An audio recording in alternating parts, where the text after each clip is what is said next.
I remember the exact moment my world shattered. It wasn't when Mom died 6 years ago, though that nearly broke me. It wasn't even when Dad started dating Miranda just 8 months after the funeral. No, it was the day Dad chose his new wife over his only daughter. I stood in our family home's entryway, still wearing my graduation gown from the MBA ceremony. My hard-earned diploma felt heavy in my hands as I watched Miranda parade around in Mom's favorite pearl necklace. "Olivia, darling," Miranda's voice dripped with fake sweetness. "Your father and I have been talking." She twirled the pearls, Mom's pearls, between her manicured fingers. "Now that you've finished school, it's time for you to move out. We need the space." I turned to Dad, expecting him to defend me, to remember the promise he made to Mom about always protecting me. Instead, he wouldn't even meet my eyes. "Miranda's right, Olivia," he said, studying the expensive Italian marble floor he'd installed at Miranda's insistence. "You're 24 now. It's time." Time. My voice cracked. "Dad, I just got my MBA. I was going to join the company, remember? We talked about this. You said." "Plans change," Miranda cut in smoothly. "Your father and I have discussed it. The position we'd planned for you. Well, my son Marcus would be a better fit." Marcus. Her 26-year-old son who'd never worked a day in his life. Who spent his time burning through trust funds and crashing luxury cars. That Marcus was taking my place at Morrison Industries, the company Mom and Dad had built together from nothing. "Dad," I pleaded, but he just shook his head. "My new wife comes first, Olivia. You need to understand that. Miranda and we're building a new life. And Marcus, he needs guidance. A purpose." "And what about me?" I whispered. "What about Mom's dream of me joining the company?" Miranda's laugh cut like glass. "Oh, sweetie. Your mother's dreams died with her. This is reality now." I watched Dad flinch at her words, but still he said nothing.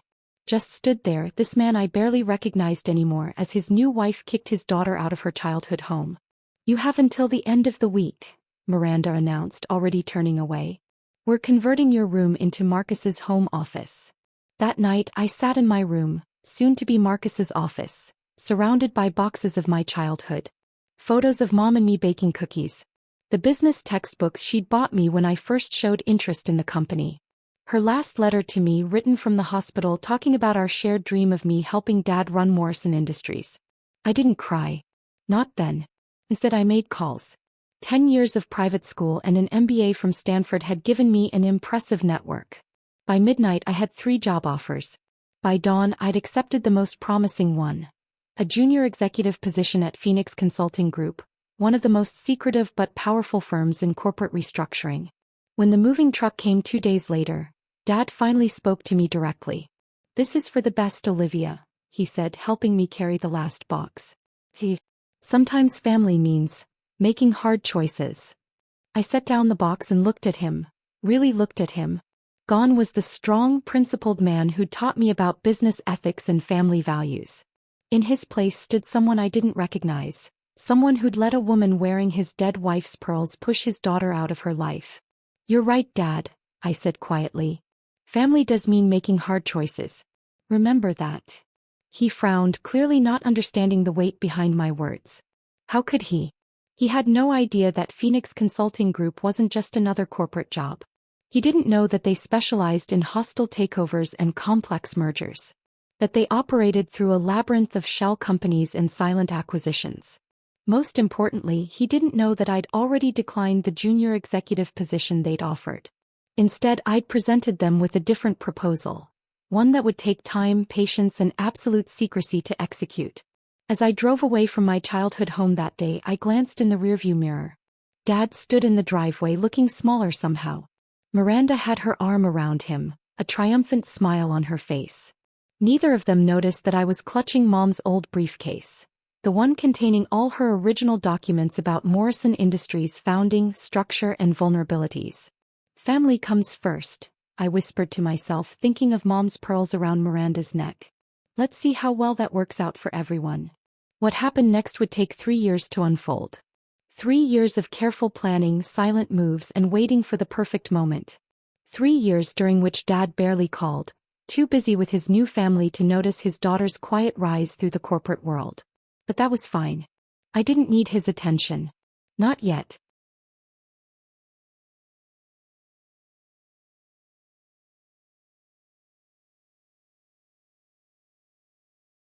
Because what Dad didn't know, what no one knew, was that his precious Morrison Industries was already caught in a web of its own making. And at the center of that web sat his daughter, no longer the helpless child he'd cast aside, but a woman with a plan. A plan that would make him remember exactly why Mom had always said I was born to run the company. 3 years is a long time to wait for revenge, but the best plans require patience. While Dad was busy grooming Marcus to take over Morrison Industries, I was quietly building my own empire at Phoenix Consulting Group. My proposal to them had been simple. I would help them acquire Morrison Industries, using my insider knowledge and connections in exchange for a significant stake in the deal and a position of power. What started as a junior partnership quickly evolved into something more. Within 18 months I was running my own division. By year 2 I was on the board of directors. No one at Morrison Industries knew, of course. I operated through shell companies and subsidiaries, my name carefully hidden behind layers of corporate structure. Even when I began orchestrating the systematic acquisition of Morrison's smaller competitors, Dad remained oblivious. I watched from afar as Marcus, true to form, began running the company into the ground. Bad investments, failed projects, alienated clients, all while Dad stood by, helplessly watching his life's work crumble under his stepson's incompetence. Then came the call I'd been waiting for. Olivia. Dad's voice sounded tired, strained. I need to talk to you. I sat in my corner office 40 stories above the city, watching the sunset paint the skyline gold. It's been a while, Dad. 3 years, 2 months and 15 days to be exact. He cleared his throat. I know, and I'm sorry. Things have been complicated. Complicated. I kept my voice neutral. Like how Marcus lost the Jensen account. Or how he managed to tank the stock price by 40% in 6 months. How did you? Never mind. Listen, I need your help. The company, we're in trouble. I smiled, though he couldn't see it. What kind of trouble? There's a merger on the table. With Global Dynamics. He paused. It's our only option at this point. Without it, we'll lose everything. Global Dynamics. One of my shell companies created specifically for this moment. And why are you calling me? I asked, though I knew exactly why. Because. He took a deep breath. Because your mother's original partnership agreement had a clause. Any major structural change to the company requires the signature of all living heirs. That includes you. I let the silence stretch, imagining him squirming on the other end of the line. The meeting's tomorrow, he finally said. Please, Olivia. We need you there. We. Kept my tone light. You mean you and Miranda? Or you and Marcus? Olivia, please. This isn't the time for. I'll be there, I cut him off. Send me the details. The next morning I stood in the elevator of Morrison Industries headquarters, wearing Mom's old power suit, the one she wore to close her biggest deals. In my briefcase were documents that would change everything. The conference room fell silent when I walked in. Dad sat at the head of the table, looking older than his 55 years. Miranda perched beside him, her face tight with barely concealed disdain. Marcus slouched in his chair, playing with his phone. Olivia. Dad stood, attempting a smile. Thank you for coming. I nodded, taking my seat across from Miranda. She was still wearing Mom's pearls. The Global Dynamics representatives, actually Phoenix executives, began their presentation. The terms were brutal. Morrison Industries would essentially become a subsidiary with complete restructuring of management. Marcus would be out. Dad would be relegated to an advisory role. This is ridiculous, Marcus exploded halfway through. You can't just come in here and. Actually, they can, I interrupted, speaking for the first time. That's what happens when you lose 40% of company value in 6 months. Miranda's eyes narrowed. And what would you know about it? You've been gone for 3 years. I smiled, pulling out my own set of documents. I know quite a lot, actually. For instance, I know that Marcus has been embezzling funds through a fake consulting firm. I know that Dad's been covering it up to protect him. And I know that without this merger, Morrison Industries will be bankrupt within 3 months. The room fell silent. Dad's face had gone pale. How did you, he started. Oh, that's not all I know, I continued, my voice steady. I also know that Mom's original partnership agreement had another clause. One that Miranda conveniently lost when she was reorganizing the company files. I slid a copy of the document across the table. In the event of death, the surviving partner's heirs maintain equal controlling interest. Which means I don't just have to sign off on this merger. I actually own 50% of Morrison Industries. Always have. Dad's hands shook as he read the document. Miranda's face had turned an interesting shade of gray. That's impossible, she whispered. Actually, one of the Phoenix executives spoke up. It's completely accurate. And there's more. He slid another document forward. Global Dynamics is a subsidiary of Phoenix Consulting Group. And the CEO of Phoenix Consulting Group is. I stood up, smoothing my mother's suit. Me. The chaos that erupted was almost comical. Marcus started yelling. Miranda burst into tears. Dad just sat there staring at me like he was seeing a ghost. You can't do this, Miranda finally managed. I already have. I picked up my briefcase. The merger will proceed. Marcus will be removed from his position and investigated for embezzlement. Dad will retain a board seat, but operational control transfers to Phoenix immediately. I turned to leave, then paused. Oh, and Miranda? Those pearls you're wearing? They're company property, listed in Mom's original inventory. I'll have security collect them on your way out. Olivia, wait. Dad's voice stopped me at the door. Why?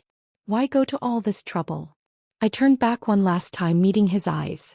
Because you taught me an important lesson, Dad. Family comes first, remember? I'm just making sure Mom's family legacy is protected. The aftermath was swift and absolute. Marcus faced criminal charges for embezzlement. Miranda filed for divorce when she realized her gravy train had derailed. Dad? He had to watch from the sidelines as I took control of the company he'd chosen to give to his stepson instead of his daughter. 6 months later, Morrison Industries had recovered its stock value and then some. I sat in what used to be Dad's office, my office now, looking at an old photo of Mom and me standing in front of the building. A knock at the door interrupted my thoughts. It was Dad, looking older and more humble than I'd ever seen him. The board meeting's about to start, he said quietly. Thank you. I'll be there in a minute. He lingered in the doorway. You know, your mother would be proud. She always said you were meant for this.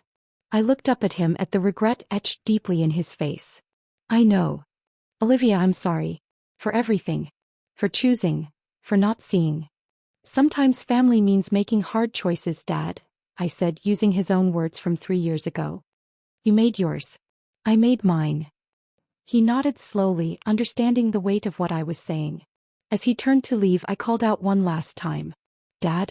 You can stay on as a senior advisor. If you want. He looked back, hope flickering in his eyes. Really? Yes. But understand something, this isn't forgiveness. This is business. And in business, like family, trust once broken has to be re-earned. Are you ready to do that? He straightened his shoulders, and for a moment, I saw a glimpse of the father I used to know. Yes. Whatever it takes. I nodded. Then let's go. We have a board meeting to attend. As we walked to the conference room together, I thought about the long path that had led to this moment. 3 years of careful planning, of quiet power moves, of waiting for the perfect moment to reclaim what should have been mine all along. Some might call it revenge, but I saw it differently. This wasn't about getting even. It was about setting things right. About honoring Mom's legacy and proving that sometimes, the daughter they pushed aside becomes the woman they can't ignore. The company flourished under my leadership, expanding into new markets and recovering all its lost glory. Dad worked diligently to rebuild our relationship, though we both knew it would never be the same. And Miranda? Last I heard, she was trying to peddle a reality show about displaced trophy wives. As for me, I kept Mom's photo on my desk and her pearls in my jewelry box, reminders of where I came from and what I'd fought to achieve. Because in the end, this wasn't just about business or revenge. It was about proving that family does come first, but only when family stands by you first. Sometimes the best revenge isn't about destroying your enemies. It's about rising so far above them that they have to crane their necks just to see where you've gone. And from my view at the top, the air was finally clear enough to breathe. 1 year after taking control of Morrison Industries, I sat in my office reviewing quarterly reports when my assistant buzzed in. Ms. Morrison? Your father's here for your 3 o'clock. I glanced at Mom's photo on my desk, her smile forever frozen in time. Send him in. Dad entered looking more like himself these days. The past year of working under my leadership had humbled him, but also seemed to awaken something of his old self. The man who taught me about business before Miranda came into our lives. The Jensen account numbers are looking good, he said, taking a seat. Better than ever, actually. That's because we're running things Mom's way again, I replied, watching him flinch slightly at the mention of her customer relationships over quick profits. He nodded, fidgeting with his tie, a nervous habit he'd developed since the takeover. Olivia, there's something else we need to discuss. It's about Marcus.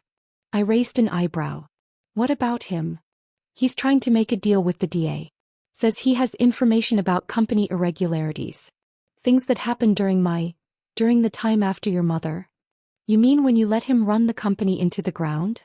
I kept my voice level, professional. When you covered up his embezzlement. Dad's shoulders slumped. Yes. He's threatening to drag